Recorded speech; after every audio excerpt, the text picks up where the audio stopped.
హల్లెలూయా.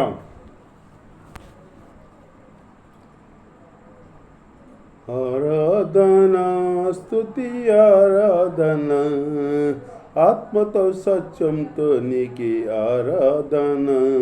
తండ్రి అయిన దేవ, కుమారుడైన ప్రభువ, పరిశుద్ధాత్మ దేవ, త్రియేక దేవ ఆరాధన, స్తుతి ఆరాధన, ఆరాధన స్తుతి ఆరాధన, ఆత్మతో సత్యంతో నీకే ఆరాధన. సర్వ సృష్టికి ఆరాధ్యుడా, సకల జీవల పోషకుడా, సియోనులో నుండి దీవించువాడవు, సదాకాలము జీవించువాడవు. సాగిలపడి నే నమస్కరించి సర్వదా నిన్ను కొనియాడదా, నిన్ను కీర్తించదా. సాగిలపడి నే నమస్కరించి సర్వదా నిన్ను కొనియాడదా, నిన్ను కీర్తించదా. తండ్రి అయిన దేవ, కుమారుడైన ప్రభువ, పరిశుద్ధాత్మ దేవ, త్రియేక దేవ ఆరాధన, స్తుతి ఆరాధన, ఆరాధన స్తుతి ఆరాధన, ఆత్మతో సత్యంతో నీకు ఆరాధన. హల్లెలూయా. దేవుని స్తోత్రం. మీ అందరికీ దేవుని మాటలు కూసేపు దావీదు అప్పుడు చెప్పాడా, ఈ గొర్రె లాంటి ప్రజలు ఏం చేశారో, తప్పు చేసింది నేను, నా మీద నా ఇంటి వారి మీద ఉన్నాయి రాని ఆ తెగులు. ఈ గొర్రెలు లాంటి వాళ్ళ ఏళ్ళు ఏం చేశారు, వీళ్ళ మీదకి ఎందుకు, నా మీద నా తండ్రి ఇంటి మీద ఉండమని దావీదు చెప్పాడు మాట. అప్పుడు దేవుడితో, దేవుడి స్తోత్రం. అట్లాగే తప్పు చేసిన వాళ్ళు ఎవరైనా కానీ అక్కడ ప్రతిఫలం అనుభవించాలి. దావీదు దేవుడు ఉదయించాడని మనిషి అయినా కానీ తప్పు చేశాడు కదా, సాతానికి లొంగిపోయాడు. సాతాన్ ప్రేరేపణ కలిగి జనాన్ని లెక్కించబడినప్పుడు, జనాన్ని లెక్కిస్తుంటే ఎప్పుడు అట్లా లెక్కిస్తలా దావీదు. దేవుడిని అడిగేవాడు, యుద్ధానికి వెళ్ళేవాడు, యుద్ధం చేసి వచ్చేవాడు అంతే. జనాన్ని లెక్కించమంటే అది సాతాను ప్రేరేపణ. లెక్కించి అక్కడ దేవుడి నామానికి అవమానం వచ్చిందన్నమాట.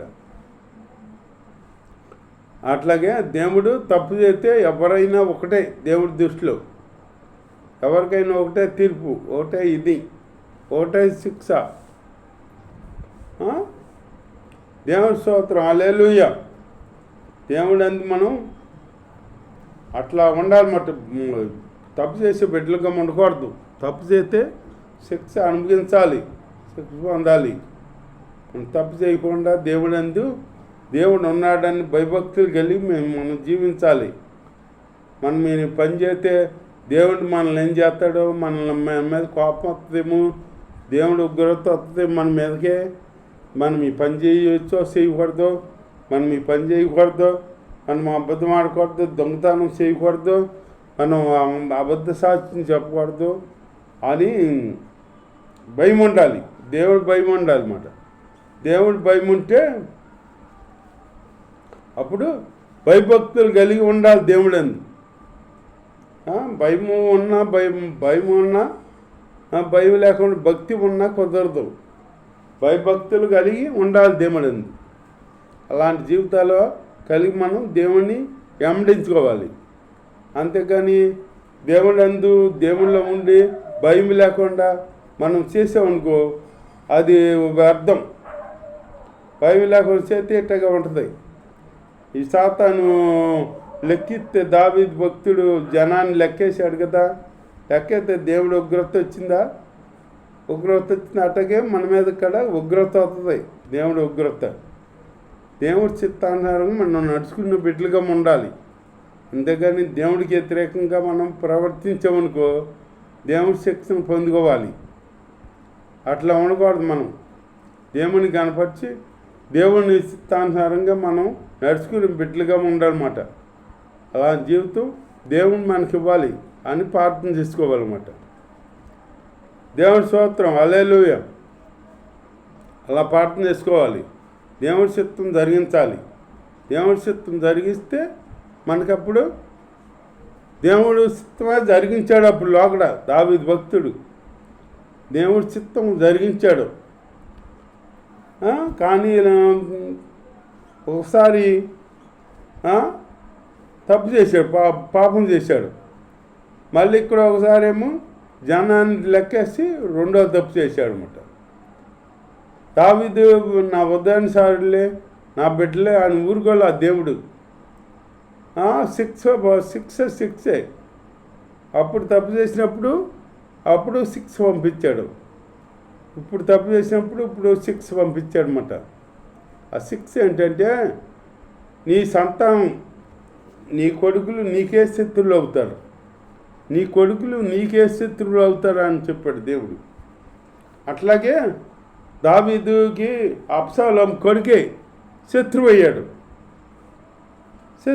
అన్నమాట. ఈ అబ్షాలోమునేమో దావీదు ప్రేమిస్తున్నాడు కానీ ఈ అబ్షాలోమేమో దావీదుని చంపాలని చూస్తున్నాడు. చంపి ఇతను రాజు అవ్వాలని. మళ్ళీ ఒక్కడికి ఏం చేశాడు, ఆ అశ్వంగ అమ్రోన్ అని ఒక అతను ఏం చేశాడంటే అలా చెల్లినే ప్రేమించాడు అన్నమాట. చూడు మరి ఎంత దూరంగా ఉందో చూడు, చెల్లినే ప్రేమించాడు. చెల్లిని అంటే దావీదు భక్తుడికి అనేక మంది భార్యలు ఉన్నారు కదా. దావీదే తండ్రి. ఆ భార్య ఒక భార్య బిడ్డలో ఓ భార్య బిడ్డ చెల్లి, ఓ భార్య బిడ్డ యామోరు.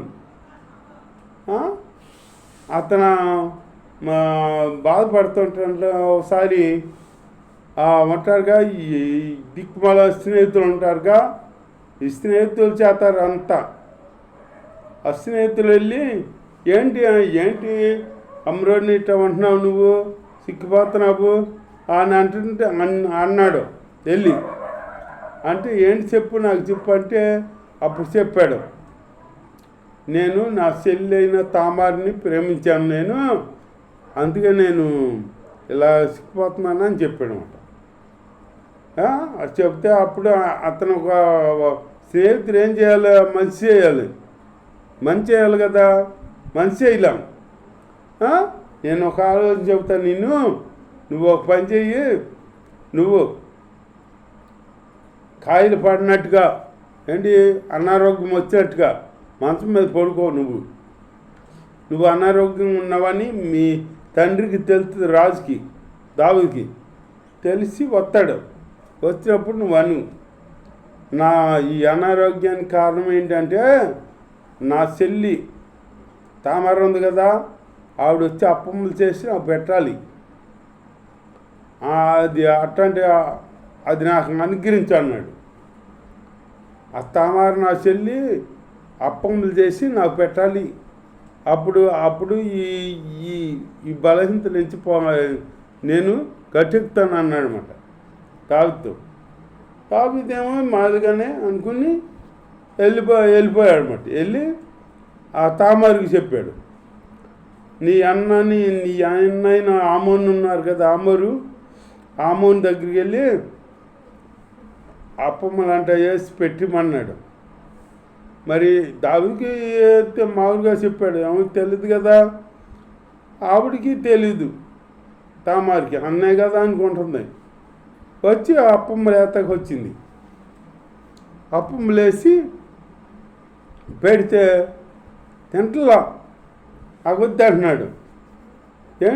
ఏంటన్నా అంటే వీళ్ళందరం బయటికి వెళ్ళిపోమను అని చెప్పేసి వాళ్ళందరం బయటికి పంపించేసి అతను పడగదిలోకి వెళ్ళాడు అనమాట.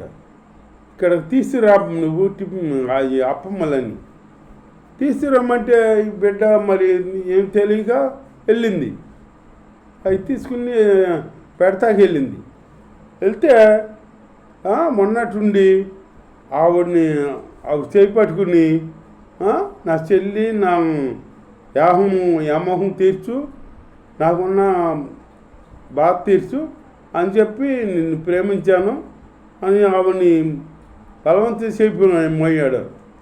ఆవిడ వద్దు నా అన్న, నువ్వు ఇటువంటి అవమానం చేయకూడదు, ఇస్రాయేల్లో ఇది తగదిది, నువ్వు పని చెయ్యి, తండ్రిని అడుగు దావీదుని, ఆయన నీకు నన్ను ఇస్తాడో చేసుకుంది కానీ అని చెబుతుంది ఆవిడ. చెబుతుంటే ఈడేమో యామోహంతో ఆ చెల్లినే బలవంతం చేశాడు అన్నమాట. బలవంతం చేశాడు. దేవుని స్తోత్రం. బలవంతం చేసేటప్పటికి ఇక ఆవిడ ఏడుతుంది. ఏం చేద్ది? ఏడుతుంది. నన్ను ఇంత అవమానం చేసావని ఆడుతుంటే ఈ ఎంత ప్రేమించాడో ముందు అంత ద్వేషం వచ్చింది. మళ్ళీ ఈ చెల్లి మీద అంత ద్వేషం చూపించి ఇంట్లో నుంచి బయటకు పంపించేశాడు. ఇంట్లో నుంచి బయటకు పంపిస్తుంటే అన్న నాకు చేసిన అవమానం కంటే ఇది ఇంకా అవమానం ఎక్కువ, నన్ను పంపించొద్దు, ఇంటి బయటకు పంపించొద్దు అని చెబుతుంది. చెబుతుంటే ఎక్కడంటున్నాడో వినకుండా ఆ పనులకు చెప్పి బయటకు పంపించేయి, తలిపి బయటకు పంపించేసి అన్నాడనమాట. అంటే అప్పుడు బయటకు పంపించేసి తలిపేశారు వాళ్ళు. పనులు మరి వీళ్ళు చెప్పి పని చేయాలి కదా, బయటకు తోసేసి తలిపేశారన్నమాట. తలిపేస్తే పాపం ఆవిడ ఏడ్చుకుంటా వెళ్ళింది. ఎక్కడితే వాళ్ళ అన్న అప్సంలో ఉన్నాడు కదా, అప్సంలో దగ్గరికి వెళ్ళిందన్నమాట. ఏడుతుంటే అప్సలోము అడిగాడు, ఏడ్చెల్లి నిన్ను నీ అన్నయ్యగా బలవంతం చేసింది, నువ్వు ఊరకుండు అని చెప్పాడన్నమాట. తెలుసుకుని ఆవిడనేమో పరాభం చేశాడని ఆవిడ బాధపడుతుంటే ఇతనంటాడు, నీ అన్నయ్యగా పరాభం చేసింది, నువ్వు ఊరుకో, నువ్వు పెద్ద చిమ్మక అన్నట్టుగా అంటున్నాడు మాట. అన్నాడు కానీ అప్సలోము కాడ పగ ఉంది, అమ్నోనుని చంపాలని పగ ఉందన్నమాట. పగ ఉంది, దానికోసం ఎదురు చూస్తున్నాడు అనమాట. ఎదురు చూసి ఒకసారి గొరుబొచ్చు కత్తిరించుకునే కాలం వచ్చింది. గొరుబొచ్చు కత్తిరిస్తాడు అప్సలోము. అది పండగగా చేసుకుంటారు వీళ్ళు. ఈ పండుగ వచ్చినప్పుడు ఆ దావీదుని భక్తుని అడిగాడు రాజకుమారిని పంపిమని. మేము అత్తకి సరిపోమని అది అంటే, దావీదు మీకు ఎంతో నష్టం చేసాము, మేము అత్తకి సరిపోమంటే నువ్వు రావాలి దావీదు అన్నాడు. నువ్వు రాపోయినా మా తమ్ముడు ఉన్నాడు కదా, అన్న ఉన్నాడు కదా, ఆమోరు అని పంపిస్తామన్నాడు. ఇతనికి ఏమో తెలుసు, మామూలుగా పంపించాడు. పంపిస్తే అంతకెత్తమే వాళ్ళకి చెప్పి ఉంచాడు అన్నమాట. ఎవరికి? పని వాళ్ళకి. నా అన్నాన్ని ఆలోచించకుండా మీరు నేను ఎప్పుడు అంటానో అప్పుడు వేసేయండి అన్నాడు. వేసేయండి అంటే అప్పుడు వీళ్ళు బాగా తిని తాగి ఉండగా బాగా ఫుల్గా తాగారు, తిన్నారు. అప్పుడు వచ్చేసి వేసేయమన్నాడు ఆమోర్ని. వేసేయమంటే వాళ్ళు వేసేయమని అంతకితం చెప్పాడుగా, మీరు అనుమానించకుండా మా అన్నని చూడమాకుండా మీరు వేసేయమన్నప్పుడు వేసేయండి అని చెప్పాడు కదా. వేసేయమన్నప్పుడు వేసేసారు. ఆమోర్ని చంపేశారు అనమాట. చంపేసేటప్పటికి ఈ కబురు రాజుకు తెలిసి ఎంతో బాధపడ్డాడు అనమాట.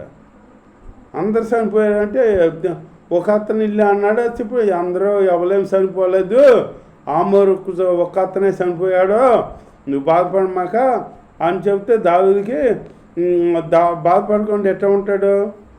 అట్లాగే దావీదు పిల్లలు చెల్లాచెదురైపోయారు అన్నమాట. ఒక అతనేమో అబ్షాలోము ఉండగా దావీదు మీద పగపట్టాడు అనమాట. దావీదుకి చంపాలని పగబట్టాడనమాట. అట్లాంటి వ్యతిరేకం బిడ్డలు మనకి పుడతారు. దేవుడికి మనం వ్యతిరేకంగా ఉంటే ఉండకూడదు.